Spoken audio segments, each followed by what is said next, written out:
jedha lakkoofsa 5 barattoonni yeroo bishaanicha gamatti ce'anitti buddeena tokko illee fudhatanii irraanfatanii Yesuus immoo ilaalladhaa raacitii warra Fariisotaa fi warra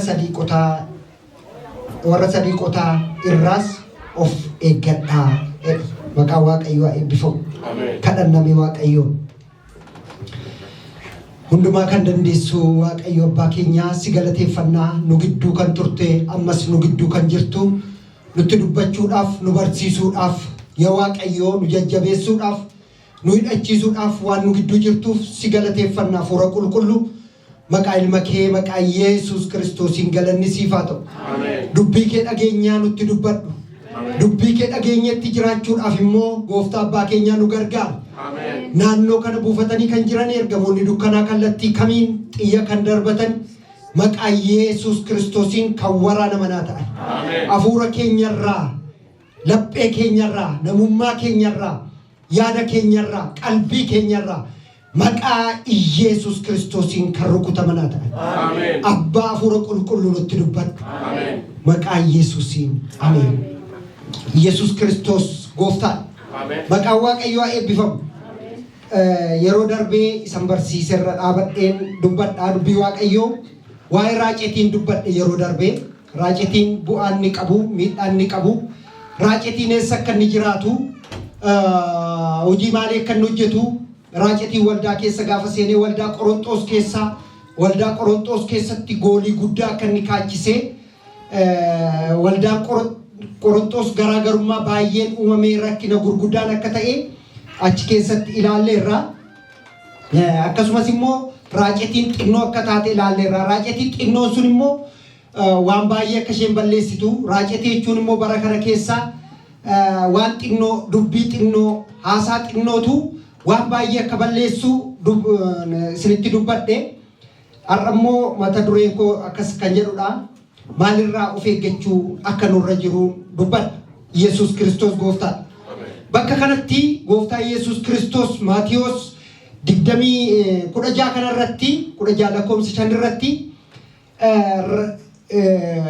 of eeggadhaa barattoota Fariisotaa fi warra Sadiiqotaa kanarraa akka isaan of eeggatanii isaanitti dubbata. Fariisonnii fi Sadiiqonni eenyu isaan irratti walii wajjin ilaalla. Sadiiqonnii fi Fariison hojiin isaanii maalidha? Maal godhu isaanii isa jedhu wajjin ilaalla. Yesuus Kiristoos bara Gooftaa. Maqaan Waaqayyoo eebbifamu. Fariisonnii fi Sadiiqonni walii galanii wajjin jiraatu. Sadiiqonnii fi Fariisonni waldaa keessa jiraatu. Isaan warra waldaa gaggeessanidha. Warra waldaa bushanidha. Waldaa keessatti hojii gurguddaa hojjetu. Barsiisotadha.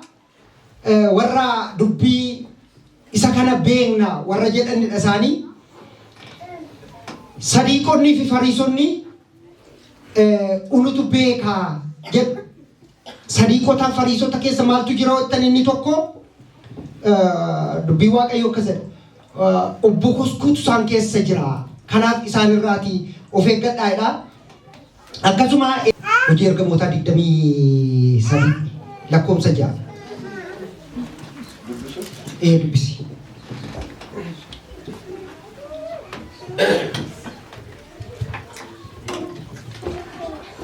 Nan dubbisa maqaa Waaqayyootiin.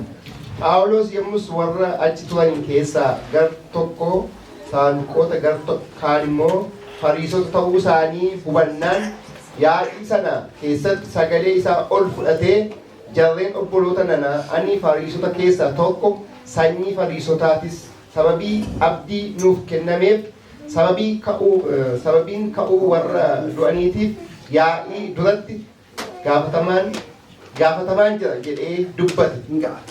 Yesuus Kiristoos Gooftaa. Bakka kanatti warra Sadiiqotaa fi warra Fariisotaatu Phaawulosin qabaniiti firdiif fuula mootii duratti fuula luba tokko duratti isa dhiyeessan. Jarri kuni Phaawulos isaan keessa ture, isaan keessa erga bahee garuu dubbii Waaqayyoo kanatti dubbachuudhaaf gatii inni kaffaluun irra jiru kaffaluudhaa fi qooda kana fudhatee otoo inni deemaa jiruuti harka Fariisotaa fi harka warra Sadiiqotaa gidduutti kufe. Isaan kun qabaniiti fuula lubaa duratti fuula mootii isa firdii laatu duratti isa dhiyeesse. Namichi kun Phaawulos yeroo inni dubbachuu jalqabutti gara irraatti yoo dubbifattan argattu yeroo Phaawulos iyyachuu jalqabutti namichi kun maal godhee inni firdii laatu warra naannoo Phaawulosiin jiran warra Phaawulosiin qabanii jiran afaan isaa keessa rukutaa jedheeti abboommi isaan irratti baase. Isa booddee Phaawulos akkas jedhee deebiseef Waaqayyo isaa rukutu anarratti abbaa murtii taataa jedheeti isatti haase. Isa booddee Fariisonnii fi Sadiiqonni kun hin aaran jechuudha. Hin gaddan akkamittiin ati luba Waaqayyootti afaan kee akkasittiin dubbachuu danda'a yeroo isaan jedhanitti Phaawulosiif wanti tokko dhufeef furmaan isaaniif dhufe. Furmaata argate Phaawulos bakka sana kan jiru Sadiiqotaa fi Fariisota ture. Isaan akka achi jiran bareeti Phaawulos achi jiraachuu isaanii erga baree obboloota nana ani akkanni luba ta'e hin barre kanaafuu dhiifama naaf godhaa dubbii seera keessatti mootii gaggeessaa keetti dubbatiin kan jedhu caafamee jira waan ta'eef dhiifama naaf godhaa jedhee isaanitti dubbate. Kana bichaa miti. Phaawulos erga akkas jedhee booddee Phaawulosin maaltu eeggachaa jira? Firdiitu isa eeggachaa jira. Hidhamuutu isa eeggachaa jira. Phaawulos immoo nama galma qabudha. Nama iddoo deemu beekudha. Nama wangeela kana nan hojjedha jedhee murteeffatee baay'eedha. As kanatti wanta danqaan isa qunnamee jennaan akkas jedhe Phaawulos. Maqaan Waaqayyoo haa eebbifamu. Dubbii Waaqayyoo yeroo dubbatu yeroo dubbachuun isiniif ta'utti waan isin dubbattan Hafuurri Qulqulluun isiniif kenna jedhamiti. Phaawulos lafa kanatti Hafuurri Qulqulluun dubbii isaaniif kenna. Ani jedhe Phaawulos ani Fariisichadha. Fariisota sanyii Fariisotaa keessaa isa tokkoon Yesuus Kiristoos gooftaadha. Amen. Ani jedhe Fariisiidha.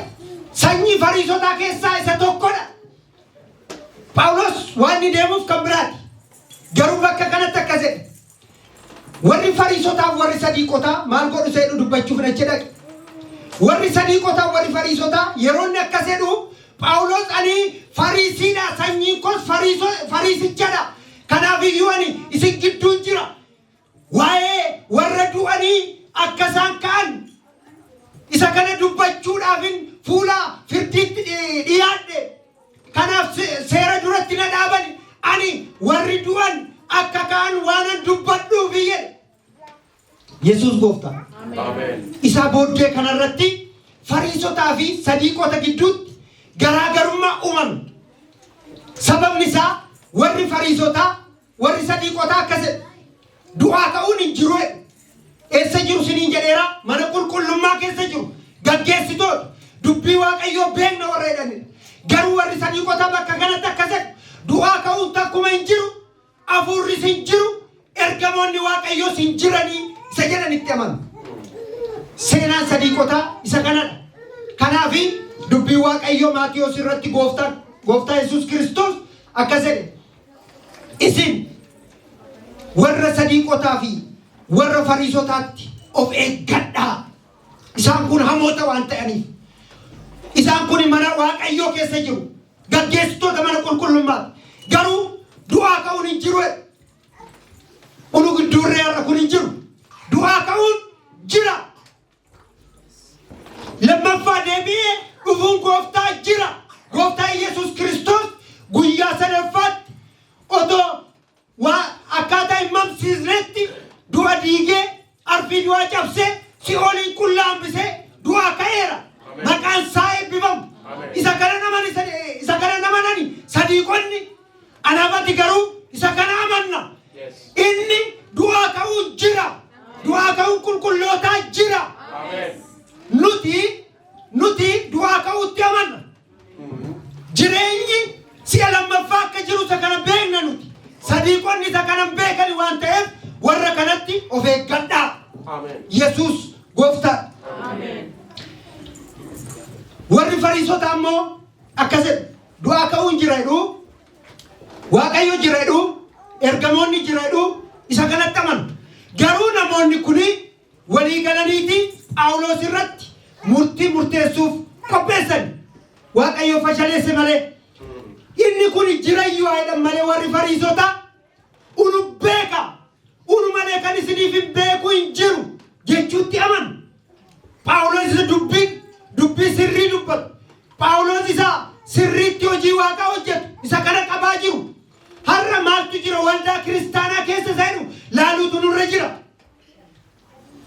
Deemsa namaatti daangaa ta'u adeemsa namaatti dhaabuu barbaadu warri Fariisotaa du'aa ka'uun jiran garuu akka namni darbu hin barbaadan, akka wangeelli hojjetamu hin barbaadan, akka namni guddatu hin barbaadan. Unutu sinii beekaa jechuutu isaan keessa jira. Dubbii Waaqayyoo isaan kanarraatii of eeggadhaa. Maqaan Waaqayyoo haa eebbifamu. Yesuus Kiristoos gooftaa. Amen. Obboloota ko Fariisichi du'aa ka'uun hin jira haa jedhu iyyuu malee ergamoonni hin jiru haa jedhu iyyuu malee guddina namootaatti namanu. Akka namoonni darbanii deemanii namanu. Akka namoonni dubbii kanatti jiraatanii namanan hin barbaadan. Isaafuu kanaafuu warra kanarraatii of eeggadhaa jedha. Waa'een Fariisotaa kuni hamaadha. Waa'een Fariisotaa baay'ee ulfaataadha. Gargar baasuunsaa baay'ee nama rakkisa.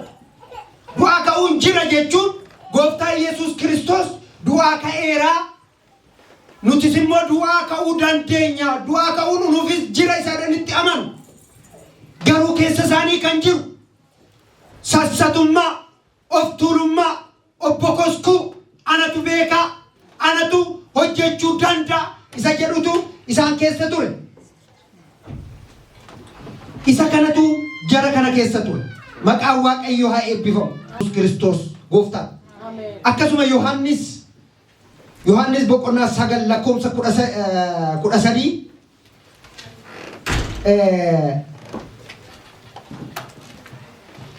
waa'ee Fariisotaan dubbachaa jira. Bakka kanatti nama tokkotu jaamummaatti fanne. Waa'ee Fariisotaa isinitti himuuf.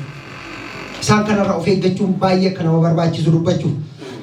Bakka kanatti gooftaa Yesuus Kiristoos nama jaamaa tokko fayyise. Nama jaamaa tokko fayyise. Namni kuni isaan duukaarra jiraachaa ture sirriitti beeku jaamaa. Guyyaa tokko gooftaa Yesuus Kiristoos gaafa dhaqee nama jaamaa kana fayyisu Fariisonni hin ka'an. Fariisonni warri du'aa ka'uun jira jedhan. Warri ergamoonni Waaqayyoo jiru jedhan. Fariisonni Phaawulos yeroo akkas dubbatee akkas jedhan. Namicha kanatti tarii ergamoonni dubbachuu danda'u. Namichi kuni dubbii kana ergaa Fariisicha ta'e Waaqayyo yookiin ergamootatu isatti dubbate ta'a. Warra jedhantu bakka kanatti immoo fayyuu namaatti gufuu ta'an. Fariisonni fayyina namaatti gufuu ta'u. Namichichi kun maaliif fayye jechuun isaanii guyyaa sanbataa sababa ta'e. Fariisonni sanbata waaqeffatu. Haala laalu qilleensa laalaniiti guyyoota lakkaa'aniiti Waaqayyoon waaqeffatu. Isa kanaaf gooftaa Yesuus Kiristoos warra kanarraatii of eeggadhaa kan inni jedhee nutti dubbatu. Namichi kun maaliif fayyee jedhaneennaan gooftaa Yesuus Kiristoos deebii tokko deebiseef. Horiin keessan saani keessan yoo boolla keessa bu'e guyyaa sanbataa hin baastanii reechi keessaatii jedhee isaanitti dubbata. Kunis isaaniif galuu gaafa diduu dhaqaniiti namicha rakkisuu jalqaban. Akkamittiin fayyite? Eenyu si fayyise? Eessatti fayyite? Maaliif akkas taate? Eessatti akkas goote jechuu jalqaban. Warri du'aa ka'uun jira jedhan. Fariisonni nama rakkisu. Namicha kanarra dhiibbaa ka'an. Namicharra darbanii gara maatii isaa dhaqaniiti Fariisota keessa hafuura maalii jira beektu? Hafuura nama dhiphisutu isaan keessa jira. Dhiphina namaa barbaada. Akka namni nagaa hin qabaanne barbaada. Nagaa namicha kanaa gaafa booressanii tarii isinis isatti amanuu barbaaddaniiti. Ergamoota isaa yookiin immoo duukaa buutota isaa ta'uu barbaaddanii gaafa jedhu namicha kanarraa gara deebi'aniiti gara maatii isaatti deebi'an. Fariisonni kuni isinirra darbanii waldaa kiristaanarra darbanii biyya lafaa keessa darbanii nama mana Waaqayyoo keessatti dhiphisu waan gaarii hin jaallatan. Sababni isaa wanti hundumtuu karaa keenya ta'uutu irra jira. Karaa isaanii immoo hin ta'u. Karaa Waaqayyoo malee karaa isaanii wanti ta'u tokko irra hin jiru. Maqaan Waaqayyoo haa eebbifamu. Maatii isaa gaafa gaafatan namichicha kanaa maatiin isaa akka jedhanii deebisaniif inni amma nama gahaadha. Namichi kuni mucaa keenya jaamaa dhalate. Erga guddates jaamaa ture. Nuti jaamummaa isaatti beekna. Har'a garuu namni kuni argaa jira. Isa kana duwwaa beekna nuti jedhaniiti isaaniif deebisan. Yesuus gooftaa. Isa kanarraa ofaa eegganna. Namoonni akkamittiin akkas ta'a siniin jedhanii beekanii kuni waan biraa hafuura biraatiin hojjeta. Kuni jira amma amantoota keessa. Gaafa wanti akkasii ta'u ebeluun wangeela beeka. Ebeluun akkasittiin lallaba. Ebeluun akkasittiin kadhata. Fayyinni karaa isaarra dhufe. Eeyyee karaa isaa fida gooftaan. Eeyyee karaa isaa lallabama wangeelli. Karaa keen lallabama. Karaa isheen lallabama. Karaa keen faarfatama. Yesuus Kiristoos gooftaa. Amen. Isa kana hojii Waaqayyoo keessa galu Fariisonni 15 lakkoofsa 1 kaasee.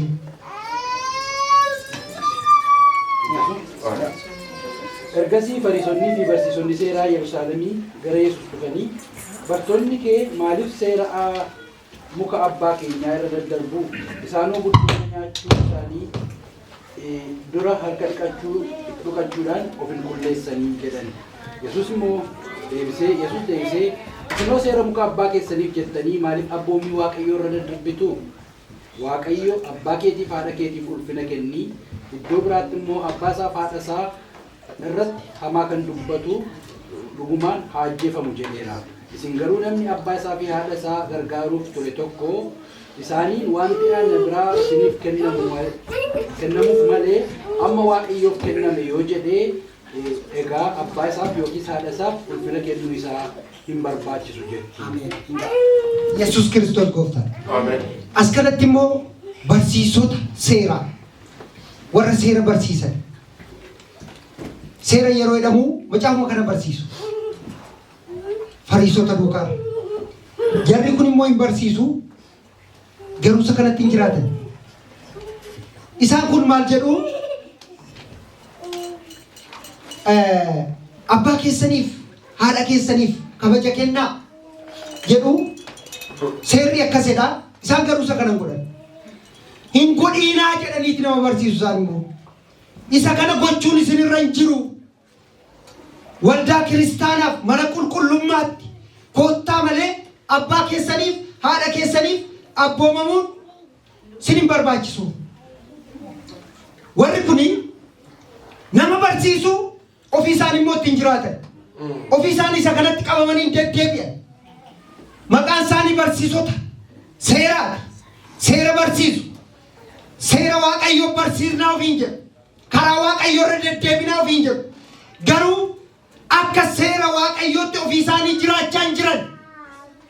Namni akka seera Waaqayyootti otoo hin jiraatiin immoo namaan itti jiraadhaa yoo jedhu hin ulfaata. Gooftaan Yesuus Kiristoos garuu barsiisota seeraatii fi isa Fariisonni bakka Musee buunee barsiisna jedhu eeyyee isa kana isaanirraa fudhadhaa. Isa isaan jedhan hundumaa barsiisa isaanii irraa fudhadhaa. Hojii isaanii garuu duukaa hin bu'inaa jedheeti duukaa buutota isaatti hima. Duukaa buutonni isaa bara sana Fariisota barsiisota seeraa duukaarra jiraatu waan ta'eef Fariisonni Fariisonnii fi barsiisonni seera Musee barsiisu nuti bakka Musee buuneeti saba kana barsiisna nuti barsiisota seeraati nuti gaggeessitootadha nuti waldaa kiristaanaa gaggeessinaa nuti seera Waaqayyo namoota barsiisnaa eeyyee isa isaan barsiisan irraa fudhadhaa garuu duukarra hin bu'inaa isa isaan hojjetan hin hojjetinaa obboloota dubbii Waaqayyo karaa garaa dhaga'uu dandeenya waldaa keessatti namoonni nu barsiisan namoonni dubbii Waaqayyo nutti dubbatan dubbichi sirrii ta'uu danda'a jireenyi nama sanaa garuu sirrii ta'uu dhiisuu danda'a jireenya nama sanaa duukarra bu'uu dhiisuudha malee dubbii namichichi jedhee dubbii Waaqayyo yoo ta'e fudhachuu akka nurra jiru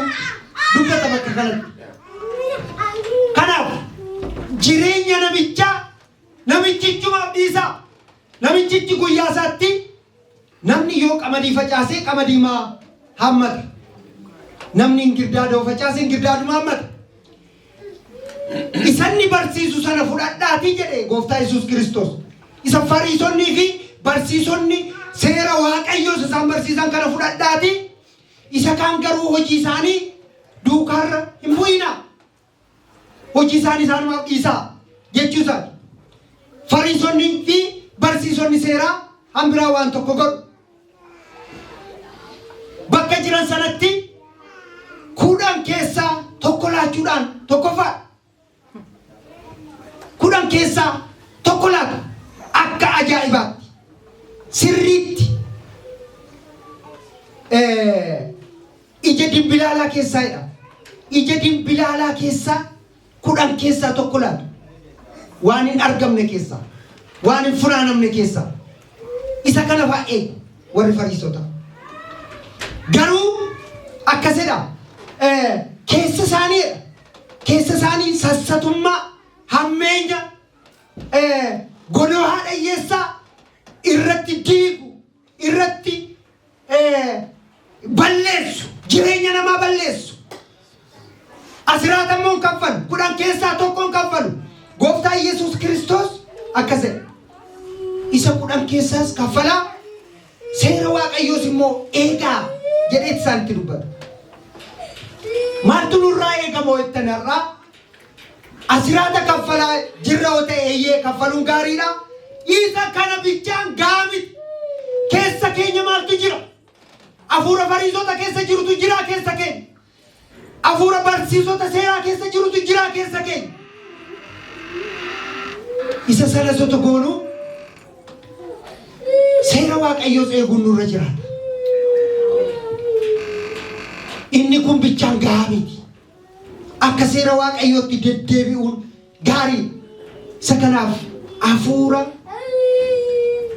raacetii warra fariisotaa fi kan barsiisota seeraarra of eeggadhaa jedhe barsiisota isaatiin isaa booddee jarri sadan kuni dhaqanii kennaa kennanii fi isa dhalateef mootii isa dhalateef sagadanii waan qabatanii dhaqan kennanii fi yeroo ofirra deebi'an afuurri qulqulluun kallattii isaan jijjiirsise gaafa kana aare Fari'oon afuurri Fari'oon afuura aarii of keessaa qabudha inni lammaffaan hin aara Herodos hin aara baay'ee hin aare kanarraan kan ka'e labsii tokko labse ijoolleen waggaa lama gadi ijoolleen dhiiraa haa ajjeefaman afuurri Fari'oon afuura nama ajjeesu bara kana afuurri Fari'oon afuura keessan isa ajjeesu hiriyyaa keessaan gore nama keessaan gore karaa isin hin beekne isinitti galeeti afuura isin keessaa ajjeesa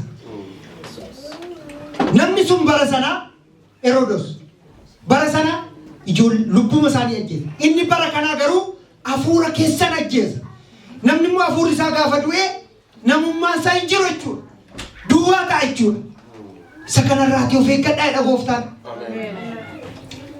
afuura nama ajjeesu afuura isa keessa jiru isaa booddee isa kana gaafa dhabu namoota baay'ee boossise Herodos maaltu si boossisaa jira boleettii maaltu si boossisa tarii namni itti dogoggoru qabaachuu danda'a, iddootti dadhabu qabaachuu danda'a. Sababiin ati dadhabdee fi sababiin ati ammarraatti bu'aa jirtuu fi wanta xinnootiin dogoggora wanta xinnoo hojjenneen ammarraatti wanti nu ceebbahu jiraachuu danda'a. Karaa kam sitti dhufe wanti sun? Karaa kam sitti gale wanti sun? Eddee kamitti bade waa'een kee? Eddee kamitti si harkaa bu'e?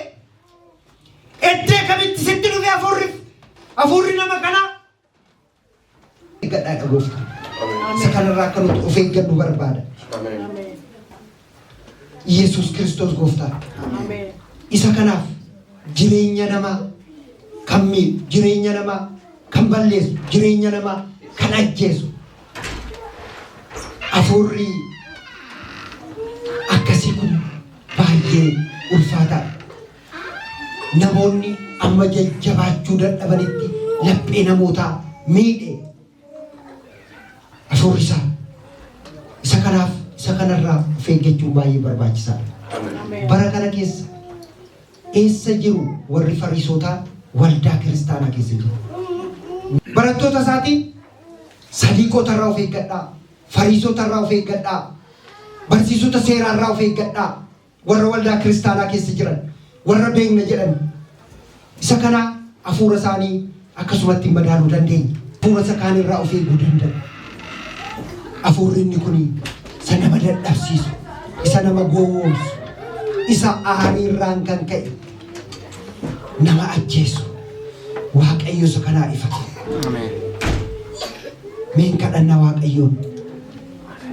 Yesuus yeroo kanatti gidduu keenya goree gidduu keenya dhufee isa kana nurraa kutu, isa kana nurraa hiiku. Waaqayyoon kadhannaa. Gooftaa Yesuus Kiristoos yeroo kana fuula kee dura jira. Nutti dubbattee, nu gargaartee, anaanis na gargaartee, yeroo kana waan nu geesseef, dubbii kees waan nutti dubbatteef si galateeffanna maqaa gooftaa maqaa Yesuus Kiristoosiin galanni siif haa ta'u. Ameen. Hafuura Herodos keessa ture. Hafuura Fariisotaa kan sadiiqota keessa ture. Hafuura barsiisota seeraa keessa ture. Isa kanarraa yaa Waaqayyo gooftaa maccaa akkati nu eegduu si kadhanna. Nuti ofii keenya kana adda baasuun nutti ulfaata. Ati garuu hundumaa kan beektu, hundumaa kan dandeessu. Waldaa kiristaanaa keessa galee, tajaajiltoota keessa, amantoota keessa galee kan jiru, kallattii nuti hin beekneen hojjechuudhaaf kan bahe hafuurri kun maqaa Yesuus Kiristoosiin kan qabame haa ta'u. Ameen. Maqaa Yesuus Kiristoosiin kan qabame haa ta'u. Ameen. Waldaa keenyarraa, saba keenyarraa, amantoota keenyarraa maqaa gooftaa maqaa Yesuus Kiristoosiin hafuurri kun akka nuun arganne, hafuurri nama gowwoomsu, hafuurri Fariisota keessa ture, hafuurri sadiiqota keessa ture.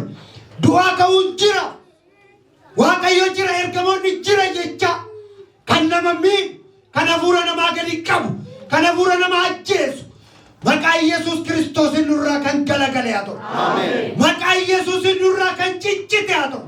Billaa hafuura qulqulluutiin nurraa ciccitu, dubbii Waaqayyootiin nurraa ciccitu, sagalee gooftaatiin nurraa haa godaanu. Maqaa Yesuus Kiristoosiin ergamaan dukkana kallattii kamiin iyyuu akka nuun argan dhiiga Yesuus Kiristoosiin nu golboobi. Hafuura kee keessatti ijoollee kee eegi, waldaa kana eegi, tokkummaa keenya eegi, hafuura keenya eegi, ayyaana kee keessatti nu eegi. Kana hundumaa waan gootuuf galanni siif haa ta'u. Maqaa gooftaa Yesuusiin ameen.